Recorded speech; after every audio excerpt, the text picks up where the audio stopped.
بسم اللہ الرحمن الرحیم نحمدہ ونصلی علی رسولہ الکریم اما بعد فاعوذ باللہ من الشیطان الرجیم بسم اللہ الرحمن الرحیم۔ ناظرین، میں یوٹیوب چینل کے ذریعے آپ سے مخاطب ہوں۔ میں ایک ایسے فتنے کے بارے میں گفتگو کرنا چاہ رہا ہوں جو مسلسل کئی بار وہ صحابہ کرام رضوان اللہ تعالیٰ علیہم اجمعین پر مسلسل تنقید کر رہا ہے، تنقیص کر رہا ہے۔ بات یہاں بس نہیں ہوئی، وہ مسلسل گستاخی کر رہا ہے۔ میں یہ پوچھنا چاہتا ہوں اپنے ادارے والوں سے، ملک کے قانون نافذ کرنے والے اداروں سے اور پاکستان کے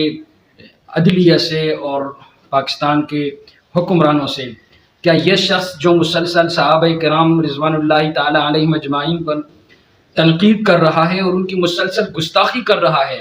کیا یہ آپ کے قانون سے بالاتر ہے؟ کیا آپ کے قانون اس کے لیے حرکت میں کیوں نہیں آتی؟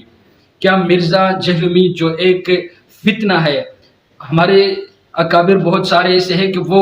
فتنہ کہہ کر تحریک انصاف پر وہ اعتراض کر سکتے ہیں، ان کے لیے ختم نبوت کے پلیٹ فارم سے جو ہے وہ متفقہ طور پر وہ اعلامیہ بھی جاری کرتا ہے، وفاق المدارس بھی اس کی جو ہے وہ مذمت کر رہا ہے، ادارے والے بھی کر رہے ہیں۔ میں پوچھنا چاہوں گا کہ سب سے بڑی فتنہ جو میڈیا کے اوپر بیٹھ کر مسلسل صحابہ کرام کو تنقید کر رہا ہے اور گستاخی کر رہا ہے، قانون اس کے لیے حرکت میں کیوں نہیں آتی؟ ابھی گزشتہ 2-3 دنوں سے مسلسل اس کا ایک کلپ وائرل ہو رہا ہے حضرت امیر معاویہ رضوان اللہ علیہ اجمعین کے بارے میں۔ حضرت امیر معاویہ رضی اللہ تعالی عنہ 64,65,000 مربع میل پر اسلام کا پرچم لہرایا ہے، وہ عظیم صحابی رسول ہے، کاتب وحی ہے، ان پر یہ شخص تنقید کر کے کیسے بچ رہا ہے؟ اگر خدا نخواستہ یہاں پر اگر کوئی اس کے اوپر ہاتھ اٹھائے یا کوئی اس کے اوپر حملہ کر دے تو پاکستان کے قانون تب حرکت میں آئے گی، اور اس کے اوپر جب تک حملے نہیں ہوں گے، اس کے اوپر جب تشدد نہیں ہوگا، اس کے خلاف لوگ نہیں نکلیں گے، تب تک یہ ادارے خاموش رہیں گے اسی انداز میں۔ یہ بات سمجھ سے باہر کہ قانون نافذ کرنے والے ادارے اس چیز کا نوٹس کیوں نہیں لیتے؟ بھئی آپ کہہ رہے کہ آپ پرامن رہے، کیا صرف یہ پرامن رہنا یہ دیوبندیوں کا کام ہے؟ صرف یہ تحریک لبیک کا کام ہے پرامن رہنا؟ صرف اہل سنت والجماعت کا کام ہے کہ یہ پرامن رہے؟ باقی جو گستاخی کر رہا ہے وہ مسلسل گستاخی کر رہے، اور جو توہین کر رہے وہ توہین کرتے جا رہے، اور جس نے تنقید کرنے وہ تنقید کرتے جا رہے ہیں، جس نے اس کے صحابہ کرام کے خلاف کتابیں لکھنی ہے وہ کتاب شائع کر رہا ہے، جنہیں انٹرویو دینا ہے وہ انٹرویو دے رہا ہے، مسلسل جو ہے وہ حالات خرابی کی طرف جا رہے ہیں، اور ادارے والے اس چیز پر خاموش ہے۔ سب سے بڑی فتنہ انجینئر مرزا جو ہے وہ پاکستان کے اندر ہے، یہ کبھی بھی علماء دیوبند کا سامنے کرنے کے لیے تیار نہیں ہے۔ اور یہاں ادارے والے اگر اس کو گرفتار نہیں کرتے، کم از کم آپ اس کو بٹھاؤ،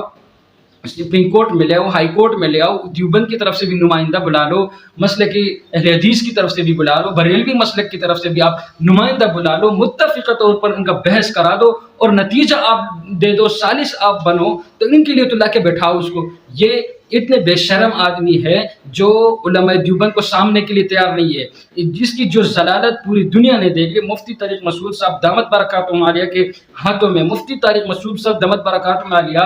جہلم اس کے شہر میں بھی جا کے، اس کے گھر میں بھی جا کے اس سے کہا کہ آؤ بیٹھو، اور یہ بدبخت انسان وہاں بیٹھنے کے لیے تیار نہیں تھا۔ اب میڈیا کے اوپر بیٹھ کر، کیمرے کے سامنے بیٹھ کر یوٹیوب پر روزانہ اس کے یہ بیانات آ رہے ہیں، جس سے مسلمانوں میں انتہائی تشویش پھیل جا رہی ہے۔ ادارے والے اس چیز کا نوٹس لیں، دیر نہ ہو جائے کہ حالات جو ہے وہ خرابی کی طرف جائے اور لوگ اس کے خلاف سڑکوں پہ نکلے اور کوئی نقصان ہو ملک کا۔ ایک تو ویسے ہی ملک جو ہے وہ سیاسی صورتحال کی وجہ سے جو ہے وہ غیر مستحکم ہے، ملک پر جو ہے وہ مشکل حالات ہے، اور ادارے والے ان طرح چیزوں میں بھی جب خاموش رہیں گے، پھر میں سمجھتا ہوں کہ امن کو بھی ہم برقرار نہیں رکھیں گے، پھر یہاں جو ہے وہ استحکام پیدا نہیں ہوگا۔ خصوصاً اس چیز کا ضرور نوٹس لیا جائے، ابھی FIR بھی اس کے خلاف جو ہے درج ہوئی ہے، اب دیکھنا یہ ہوگا کہ وہ گرفتار ہو گیا یا نہیں۔ یہ ایسے لوگ ہیں جن کو پہلے ان کی کوئی حیثیت نہیں ہوتی، جب وہ کوئی آ کے یا توہین رسالت کر رہا ہے یا توہین صحابہ کر رہا ہے، اس کو الٹا جو ہے وہ گرفتار کرنے کے بجائے اس کو پروٹوکول دیا جا رہا ہے، اس کو عزت دی جا رہی ہے، اس کی تحفظ کی جا رہی ہے۔ یہ بات سمجھ سے باہر ہے۔ اگر اس شخص کو ہم نے چھوڑ دیا، کل کوئی اور اٹھے گا وہ بھی گستاخی کرے گا، پرسوں کوئی اور اٹھے گا وہ بھی گستاخی کرے گا۔ لیکن میں آخر بھی یہی پیغام دے کے میں جا رہا ہوں کہ ادارے والے اس چیز کا نوٹس لے اور اس کے خلاف ایکشن لے اور اس فتنے کو یہاں روکے۔ آگے جا کے یہ ملک کے لیے بھی نقصان کا باعث بنے گا، یہ عوام کے لیے بھی نقصان کا باعث بنے گا، اور یہ مسلمانوں کے لیے بھی نقصان کا باعث بنے گا۔ السلام علیکم ورحمۃ اللہ۔